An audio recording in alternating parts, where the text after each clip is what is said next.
Detik-detik mobil BMW terjun bebas dari ujung tol Krian Gresik, gegara ikuti Google Maps. Momen detik-detik mobil BMW yang terjun bebas dari tol Krian Gresik ke jalan raya terekam CCTV dan viral di media sosial. Dalam video berdurasi 52 detik tersebut, terlihat jelas mobil jatuh dari ketinggian pada Sabtu, 5 April 2025, pukul 21.53 waktu Indonesia Barat.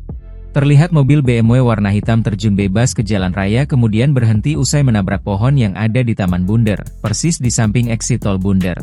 Saat mobil terjatuh tidak ada kendaraan yang melintas di bawahnya. Diketahui, BMW dengan plat nomor P805NI dikendarai Mocrudi Heru Komandono 61 tahun yang tinggal di Perum Green Taman Sari Sememi Kecamatan Benowo Kota Surabaya.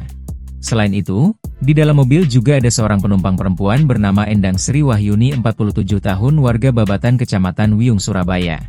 Kedua korban dalam kondisi selamat dan hanya bagian depan mobil saja yang rusak.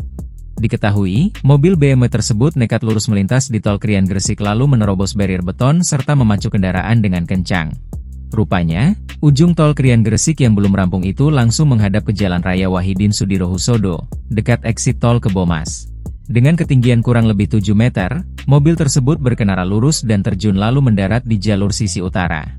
Pantauan di lokasi, pemasangan barrier tampak tidak menutup bagian ujung sehingga masih ada ruang yang cukup untuk satu mobil masuk. Kanit Gakum Satlantas Polres Gresik, Ibda Aswoko mengatakan bahwa penyebab mobil BMW terjun bebas karena pengemudi terlalu fokus melihat Google Maps.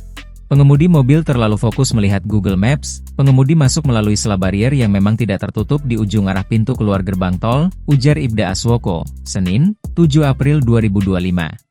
Pihaknya pun kini sudah berkoordinasi dengan pengelola tol Krian Gresik untuk menutup penuh dengan barier beton agar peristiwa serupa tidak terjadi.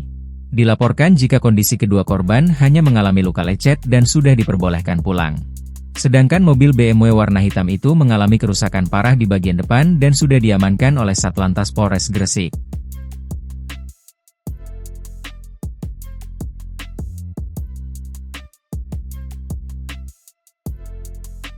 Download Tribun X sekarang, menghadirkan lokal menjadi Indonesia.